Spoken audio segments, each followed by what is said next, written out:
What's up, guys? Welcome back to the channel. Here we are with another reaction. And this one we have Shashi Tharoor's fiery response to reporter on Operation Sindoor goes viral. And I'm thoroughly excited to jump into this response. Before we do, however, if you guys happen to enjoy, please don't forget to subscribe, give the video a thumbs up. And if you'd like to support the channel by becoming a member, all you gotta do is hit the join button to receive your exclusive benefits. Mr. Tharoor, what we got?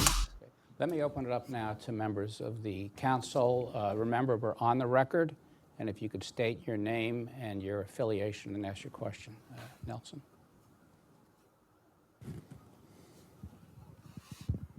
Good morning, and thank you for being here. Nelson Cunningham, formerly with the State Department, formerly with McClarty Associates. It's good to see you again. Good to see you, Nelson.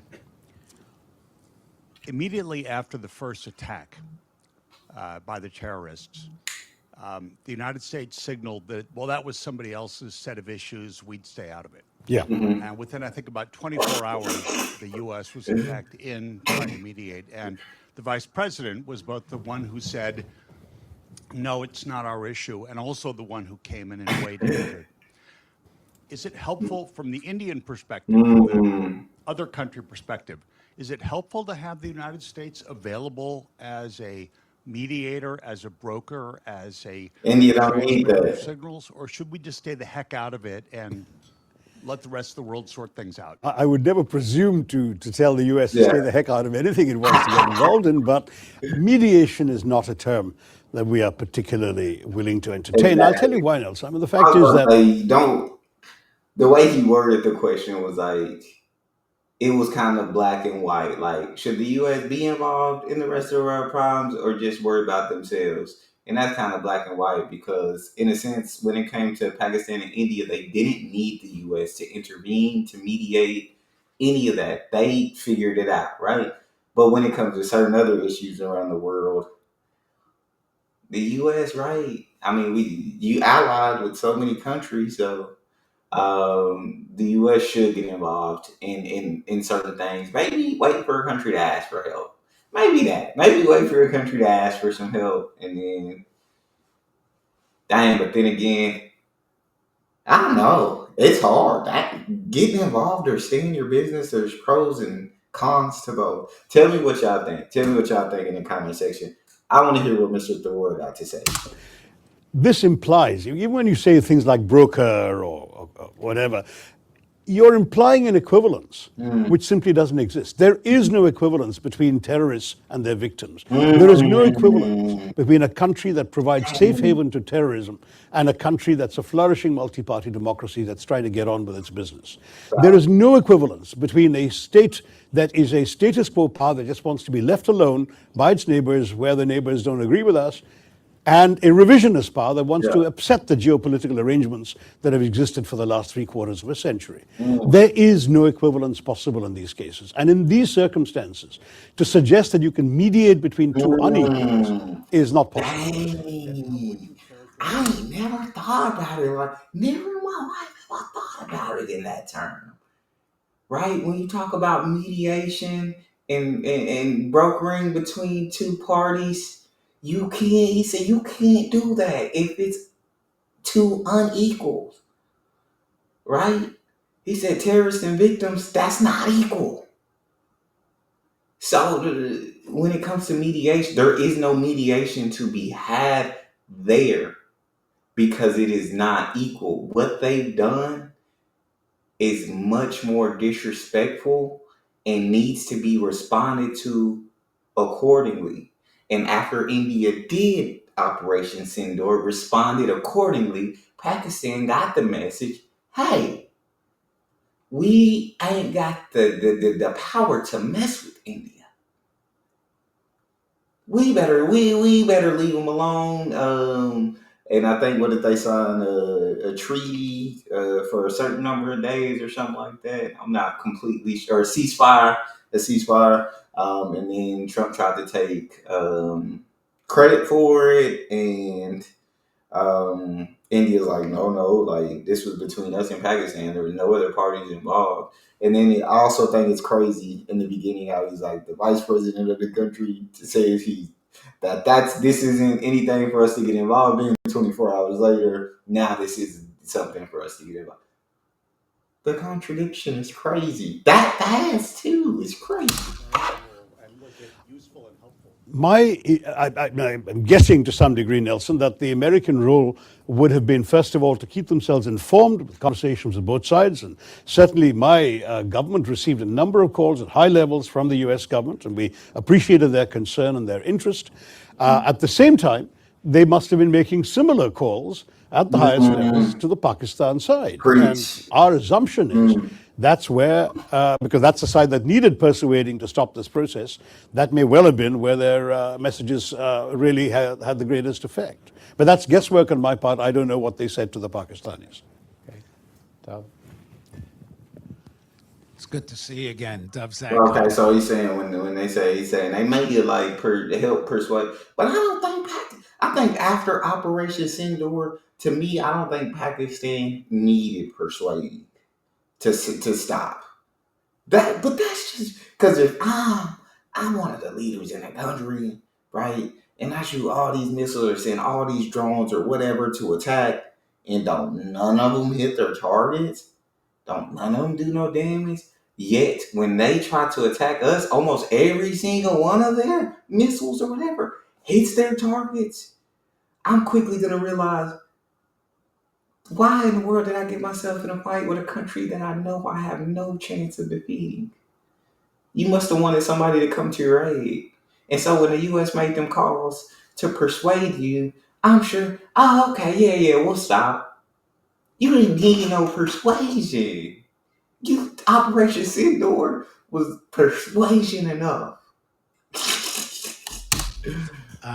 Question for you. You mentioned, actually, I think it was Ken who mentioned the drones. Yeah. Given what Ukraine just did to Russia, is there any sense in India that there may be a need for a different way to think about strategic posture?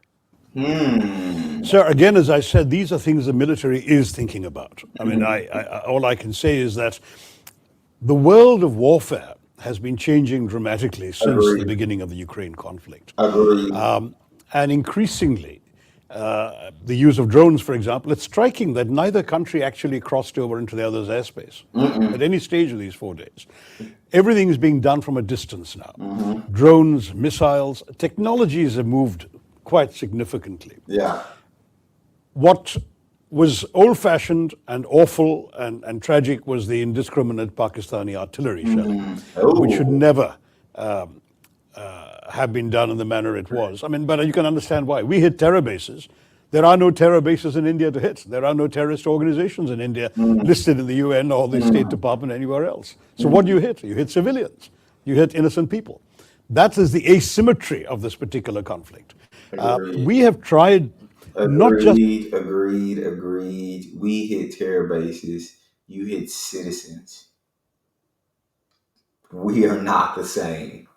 to be precise and calibrated in our response, but we have tried systematically to signal we are not interested in war with Pakistan. We're not interested in attacking Pakistani civilians, ordinary people. This is about India versus terrorism. And as far as we're concerned, situating the problem where it belongs is, if you don't want places in your territory to be hit because they're housing terrorists, why don't you shut down the safe haven? Exactly. Why don't you arrest these leaders? Yeah. Why don't you close their bank accounts? Why don't you disband these organizations or call them illegal? If you're not prepared to do any of that, then I'm afraid this is the only way we can deal with it, because we are not going to sit back at our homes and be hit at your convenience. Yeah, if it's like one attack, like, okay, like there was a terrorist under y'all nose, y'all didn't catch him, like, get it. But when it's just constant terrorist attacks coming from the same country, like, y'all are housing these people. Like, y'all ain't even trying to do nothing to stop them. So don't get mad at us when we take the necessary steps to stop them. Happen. Yes. Puneet Talwar, most recently, U.S. Ambassador to Morocco. It's good to see you. Sorry, I didn't hear you very well. Do repeat that. Puneet Talwar. Yeah, yeah, good to see you again. Good to see you Most again. recently, U.S. Ambassador to Morocco. And I wanted to ask you, you mentioned that during the engagement, the military engagement, that China's technology was at the top level was provided to Pakistan. So they had cutting edge technology. You managed to Oh, penetrate really? that. So I want to just press you a little bit more on that. Is the sense in the strategic community and top level politicians like yourself that India stacks up just fine against Chinese technology, or is there some sense of concern or reassessment going on That's a in good question. a serious way about where this leaves India relative to China? Puneet, I think, frankly, the reassessment took place while the fighting was going on. In other words, when we saw what the Pakistanis were attempting to do using, as you say, Chinese technology, there's supposed to be something called a kill chain that the Chinese specialize in, where the radar, GPS, planes and missiles are all linked together and they react instantly. All this is stuff I'm reading in public military analyses. It's not something I've got from any classified source. But when we saw that, we simply did things in a different way. Otherwise, we wouldn't have been able to hit T-11 airfields, and we wouldn't have been able to breach the Chinese supplied air defenses. So it's clear that assessments were taking place while the fighting was happening, and we were recalibrating our strategies in order to end as effectively as we were able to end. So that, I think, is the short answer. The longer answer, I'm afraid, only the military can provide. I mean, you and I have been at various ends of the policy spectrum in your country and in mine, but we haven't really been sitting in military headquarters. So I'll take a pass on how much further we can go on that. By the way, on the Chinese technology, I may have slightly misspoken, because my understanding is, for example, the aircraft given is the Chinese J-10, whereas the Chinese themselves have a J-20, which is apparently one or half a generation newer. And who knows if they'll supply that. I mean, the fact is China has immense stakes in Pakistan. The largest single project of the Belt and Road Initiative is the one in Pakistan, the China-Pakistan Economic Corridor. So we have no illusions about the degree of commitment that China may well be feeling towards Pakistan. I like how politicians can word it in a way that's not disrespectful to anyone, but still you're telling the truth. Right? He didn't disrespect China in any way. Even when he talked about like how do you feel like you stack up against China, he kind of didn't really even answer that one. But I love the fact that he talked about the reassessing happened during the fight. Right? You make adjustments. He said we were tempted, like we understood what Pakistan was tempted to do, so we just kind of adjusted and figured it out. I also think it's insane, right? In today's day and age, yeah, you got your soldiers on the front lines. Still, like on the battlefield, you still got feet boots on the battlefield, but the fighting isn't only going on, and it not even in today's age, but back then. But it's something maybe I just didn't realize or didn't think about. The fighting is not just going on the battlefield, right? The fighting is going on in these factories that has to produce these weapons, that has to produce these tanks, these vehicles, everything. So the fighting is going on in countries inside of these factories. Who's going to have the best technology? Who can produce it the fastest? Who can produce the best? Who can? And so at this point, they're just as much a luxury as the soldier, him or herself on the battlefield. Like Samir? Thank you, sir. Samir Lawani from CSBA. I wanted to ask a question. Leaving aside motives, the question is about effects. So you said that we had to show them that they had to pay a price. And my question is, what is your sense of whether Pakistan believes they paid a price, whether the military, the politicians, the civilians, the population? And I ask that in light of the fact that the military army chief received a 5th star. There seems to be a lot of triumphalism. So did they actually feel that price? And does that affect their behavior in the future? I think one of the principal motives for this horrific terror attack, which was signaled, by the way, a few days earlier by a speech by the Pakistani military chief, in which he made the astonishingly bigoted assertion that Muslims could not live in a non-Muslim majority country, which is kind of a bizarre thing to say, given the number of non-Muslim majority countries in which Muslims can be found, including the fact that we have 200 million Muslims in India who are living in peace with their neighbors. And one of them is a member of my delegation, I might add. He's sitting right here. So I just want to say, Sarfraz Ahmed sitting right there. I just say this simply because one of the objectives was clearly to shore up the Pakistani army Yeah. in a situation where they were deeply unpopular, with the most popular leader in Pakistan sitting in jail for the last couple of years, and the economy stagnant, and the government that they have been running or manipulating not doing very well in public opinion.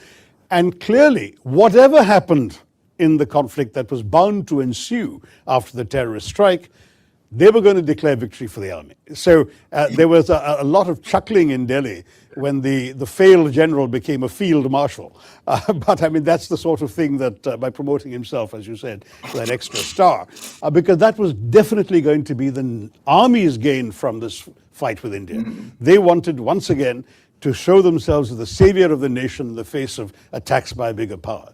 The fact is that they provoked those attacks. We were very happy leaving them alone. We had no desire to start this. But when they provoked these attacks by the terrorist strike, we gave them, if you like, a ready-made opportunity to come up with a narrative they'd already pre-decided they wanted. And And it's so crazy that's because India has they literally been saying the same thing the entire war, like that they didn't want this conflict with Pakistan. They were like, we're not interested in fighting them. We're not interested in war, right? But when certain attacks happen, like there has to be a response. And so they hit those. They didn't hit the first strike. They didn't hit military personnel. They didn't hit innocent citizens. They hit terror camps. That's what they struck, and that was sending a message saying, "Hey, we're not having it. We not having it." And then Pakistan decided they wanted to respond. While none of their attacks got through, India said, "Okay, this is where you want to go." As you can see in the whole fight, India is never the initiator. They just respond accordingly. It's like, if you want to start it, we're more than willing to end it, but we don't even want to fight y'all. Like we're not fighters, but we can, but we choose not to most of the time. Y'all tell me what y'all think. I know I just got to rambling at the end. all right. That's what happened. We have no particular complaints or regrets. If that makes them feel that they can stop fighting, it saves us the bother of continuing There you go. this unnecessary fight. I Remember, love for that. India, I this love war is a that. distraction. For the Pakistani military, it's fundamental to its sense of importance, its sense of success in its own society. You know, some of you here must have read Voltaire on Prussia. In India, the state has an army. In Pakistan, the army has a state. And the army is going to do always what's in its best interest. That's essentially what we saw happening. But I do want to stress that as far as India is concerned, we don't care what they say to their public. We know what's happened. And frankly, the satellite pictures are not Indian pictures. There is absolutely no evidence that the Pakistan has been able to advance in support of its claim to have inflicted magnificent victories and great damage on India and so on. Absolutely no evidence. Two videos came out on social media. Both turned out to be from other conflicts and other years. Nothing to do with this one. So all I'll say is more power to the Pakistani military than take it anyway. But that's what this is all about in terms of their narrative. No, that was a great video. I think that was a great response by Shashi Tharoor. I definitely want to hear what you guys think about the subject. But yeah, Pakistan quickly realized. I feel like I would think things would be worse. Like after they saw that they were completely outmatched against it, completely and utterly outmatched, you would think that people would feel more down. And but now that they are in the army celebrating, and I love India. How India is so unbothered. Like whatever y'all gotta tell yourselves to stop fight. We don't want to fight. We never wanted to fight in the first place. So whatever y'all gotta tell yourselves that be happy with that, y'all do that, right? With your stagnating economy, with the army manipulating the government, with all these issues. If that makes you happy, cool. You do you. We gonna do us, and we gonna continue to go about our lives. Y'all talk to me in the comment section. That's all we got. If you enjoyed, don't forget to subscribe, give it a thumbs up, check out the next. I'll see you guys next time.